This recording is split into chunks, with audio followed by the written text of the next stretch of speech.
Jennings and Jared Perkins, a Prospects Live podcast for everything MLB Draft related.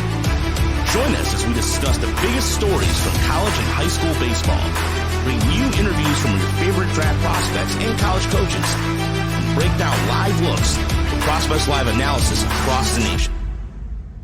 Get ready, because you're on a clock with Tyler Jennings and Jared Perkins. All righty, welcome to another episode of On the Clock, the Prospects Live amateur baseball and MLB Draft podcast. On the Clock is presented by Job Bats. Job Bats provides the highest quality ash and maple handcrafted, fully custom bats, apparel, accessories, and more. Click the link below and enter the code OTC10 at checkout to get a 10% discount on your first purchase. We have an incredible guest with us today. We have Ben Jacobs, left-handed pitcher out of Arizona State. Ben, welcome to the show, man. Thank you guys for having me. Yeah, we're really excited to have you on. Been following your journey for a while. I know Tyler's seen you a couple of times, but for the viewers who don't know you, take us through your amateur journey, kind of how you've gotten to where you are today. Well, I grew up in Southern California. Been playing baseball since the age of 4. Hopped into T-ball, 4 years old. Haven't let go of it since. Played pretty much every sport you could think of growing up through middle school, and once I got to high school, stuck to baseball. But yeah, I mean, I've been pitching since I was 6 years old. Never gave up pitching. I hit a little bit too, but found out that wasn't my strong suit.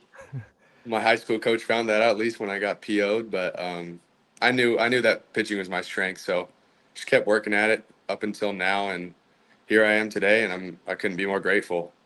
I love it. Before I turn over to Tyler, it's going to kind of dive into some of the things since he's seen you play. I got to ask, do you miss hitting? Of course. I mean, if you ask any pitcher, every pitcher is going to say yes. I mean, sometimes we get our pitchers BP. It's the best day of the year. But, yeah, I really do miss hitting. But for the team, I'd rather not. I love it. Tyler, I'll turn it over to you.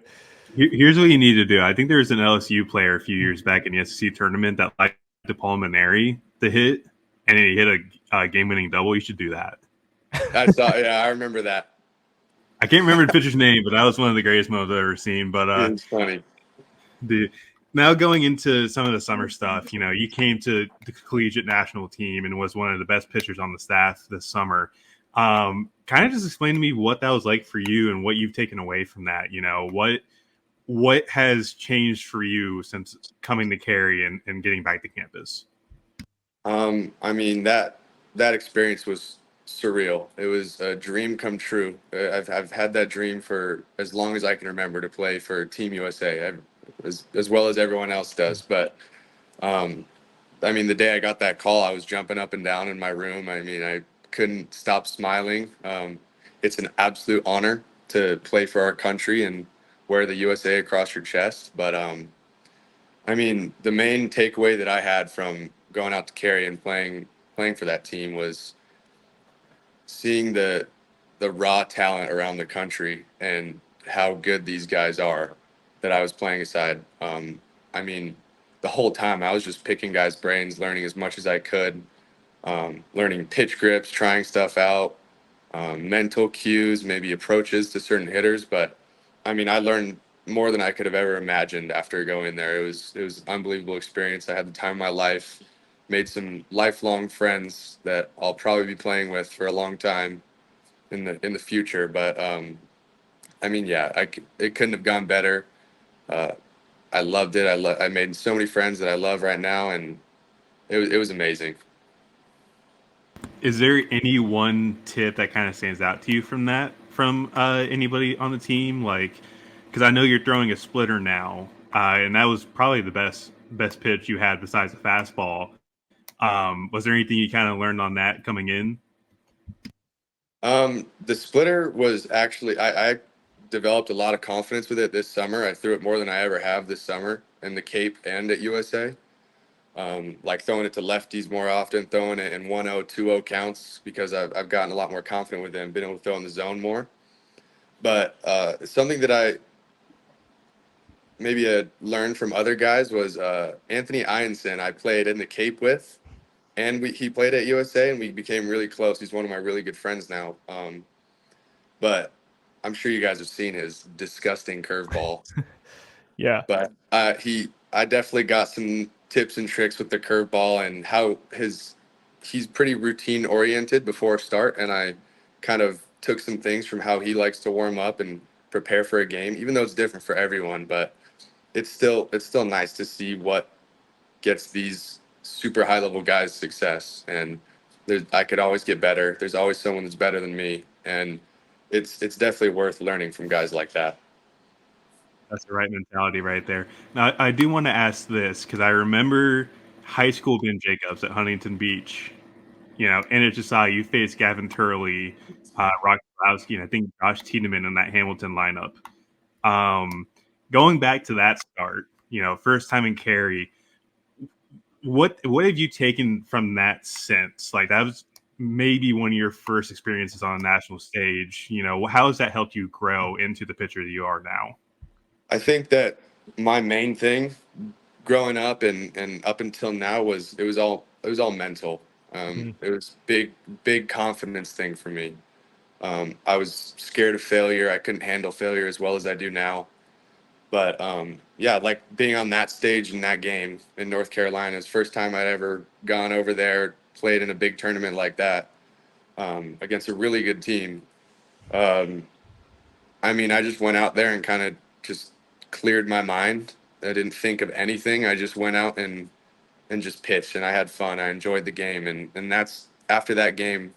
Ironically, is when I found that if it's just a game at the end of the day, it's not gonna affect the next day or the day after that. But pitched pretty well in that game, and I didn't. I found some failure in that game. I remember in the sixth inning, I walked back to back guys, or the seventh inning, I walked back to back guys to ruin the complete game. But and my teammates came in and had my back after that. But realizing that baseball is not end all be all, and to just enjoy the moment while I can and have fun because I'm not this young forever and I'm not in college forever and I wasn't in high school forever. That was a big thing for me. Taking it away was just confidence and just enjoying the moment and being where my feet are. I love it. I know Jared's got some more questions on the mental side of things. So, Jared, this is your chance to shine, buddy. Yeah. So no, I used to work with an organization that focused on the mental side of things, kind of the performance coaching. Were there any kind of tools and tips or things that you kind of utilize to help you kind of with that mental side? Honestly, I think it just took time and Yeah. maturity for me. But a big thing, like a huge stepping stone, was last year in the fall when I first got to Arizona State.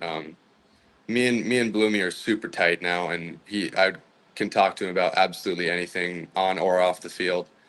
And we had a deep conversation last fall in his office. He called me up one day after a bad fall outing that I had, and he sat me down and just told me that I just need to buy in and I need to trust the process. It's pretty cliche to say trust the process, but after that day when he gave me that kind of jolt that I needed, and he told me he said, "You're talented. You can get outs. Your stuff is good. You don't need to worry about that. And you're gonna fail. It's a game of failure." And after that conversation, it really hit me, and I started to buy into ASU, the program, and the coaches, and trust everyone around me, including my teammates. And ever since that day, everything I was just on an upward. I was going up, and I got better every day. There wasn't a big lack in confidence anymore, frustration. I just was able to accept that I'm gonna have bad days, and it's better to learn from it than to grieve on it. But I give a lot of credit to my head coach Bloomy for that, and after that talk, it helped me a ton. I love that. I guess the other question I have here too is for you, what are some of your passions away from baseball that really help you kind of, put those performances kind of to bed and when you go home at night? Well, it's not here because I'm in Arizona, but being a California kid, I've been a huge beach person. Love it. Every day of summer, I'd be at the beach, body surfing, this and that. But that's definitely one of my main hobbies outside of baseball is surfing or being in the ocean. But another hobby I have is actually pick up basketball. Oh, nice. I like running some pickup basketball at a local gym or at the rec center here at ASU. Stay in shape, get some conditioning in, stay athletic as a pitcher. But yeah, I'd say those are my two main hobbies outside of baseball. I love it. How well did you do on the court? Um, I'm not a shooter, I can tell you that. I'm proud of my defense and I'm proud of my driving abilities, but I do not trust myself at the 3-point line. I love it. So for you, kind of what are some of the expectations for the 2025 season for both you personally and for, of course, the Sun Devils as well? I mean, we definitely have a lot more talent this year than last Yeah. year, and that's pretty hard to say. I mean, our lineup was juiced last year, especially being a pitcher. It's so easy to pitch for the Sun Devil, knowing that we're going to score runs no matter Yeah. what. But this year we got a ton of new guys, a lot of transfers, older guys, a lot of experienced guys. But I'd say we took the biggest step in our pitching staff. Um, Last year was a lot of young guys, a lot of freshmen had to throw. But this year we got our new pitching coach, Jeremy Ocado. Unbelievable coach. He's already helped so many guys. We all love him. But I mean, our hitters too. Our hitters are always going to be good. I don't Yeah. think anyone can ever deny that, especially here at Muni in Arizona. But our pitching staff has taken a huge jump already in the first month of being here. We're really tight knit group now, and I think we're gonna dominate this year. Yeah. I love it. I guess for you too, kind of joining the new conference, how excited are you for that and to be able to kind of compete there? Oh, I can't wait. We Yeah. all can't wait. We're excited to go to new places, see new teams, new faces, but also compete against I guess a harder competition and better bats, better arms. But it's going to test us. It's going to test the Sun Devils, and I mean we're ready. We're ready to show them. We're ready to take over. It's going to be a really fun season, and I'm happy that we made the switch. I love it. Is there any one particular team you'd be really excited or really hyped up to face against? I don't know what your schedule is personally, but like, say hypothetically, which team would that be? Yeah, I already got that on my mind. It's Oklahoma State. It's the last Yeah. series of the year. It's going to be nice and warm. I got some friends on that team now that played on USA. They're obviously an incredible program. Lot of good players there. We get to go there, which is super exciting. Good to see those facilities, but yeah, I'm excited to go there and play Oklahoma State. I'm ready for that Gabe Davis Ben Jacobs matchup on that Friday night. Gabe Davis is one hell of a pitcher. I can Yeah. tell you that. I love it. So we're gonna kind of wrap things up. We always throw into some rapid fire since it's on the clock, just some more fun questions. I went to Arizona State too, so I have to ask, what's your go-to food spot in Tempe?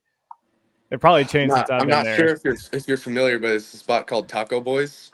Yep. It's right on Rural Road. It's amazing. It's a crazy bargain. You get so much food for Yeah. little amount of money. I always get a steak quesadilla with some rice and beans and some other tortillas. It's my go-to. I love it. Love it. I think I probably know the answer to this question. Since you talked about basketball, what's the favorite sport outside of baseball? I'd probably say basketball for me to play, but I love watching football. I Yeah. love watching NFL, but for me to play, I'd definitely play basketball. To watch, I'll watch football. I love Any it. favorite team in the NFL or just Seattle kind of like Seahawks. Seattle? Okay. Seahawks. That's an interesting choice. Being from California. It's weird, but it's stuck with me since I was really young, so I've been loyal to them. I love it. Favorite strikeout that you've had in your career? Oh, it's first thing that came to my mind. Pac-12 tournament, Oregon State, 2-2 count against Travis Bazana, and I just ripped a fastball as hard as I could. And I hadn't gotten him yet. I faced him up in Corvallis before that, and he got me with like a double and a single.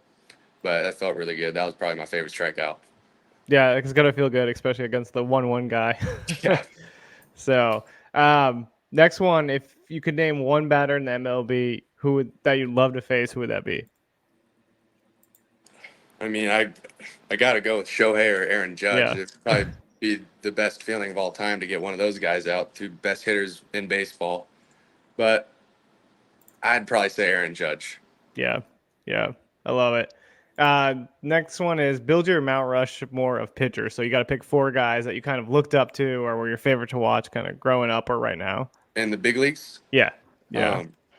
my favorite growing up and still right now is Marcus Stroman. It's kind of a different route from other people, but Marcus Stroman's always been my favorite. I love his mentality, all that. But Marcus Stroman, Clayton Kershaw is a given for me. Left-handed pitcher. I'm a Dodgers fan. Shoot, Tarek Skubal. I love my lefties. Tarek Skubal, Clayton Kershaw, Marcus Stroman, and then my fourth. For me personally, it'd probably be Tyler Glass now when he's healthy. I love watching it. That's a good one. I love that. That's a good 4 right there. Last one we got is what's the potential walkout song for 2025? Ooh, I've been bouncing around a little bit. But I think I'm going to stick with what I used last year, which is 90210 by Travis Scott. I love it. It felt good. Had some good games with that song. Stick with the good luck. Awesome. That's a good song right there. That's a good one. Thank you. I like it. Ben, we can't thank you enough for taking the time to join us on the clock. We know you're busy. It's a crazy fall for you all, but we really appreciate it. And we'll definitely be watching, man, as you go into the 2025 season and beyond. So, again, thanks for joining, man. Of course. Thank you guys so much for having me. It means a lot.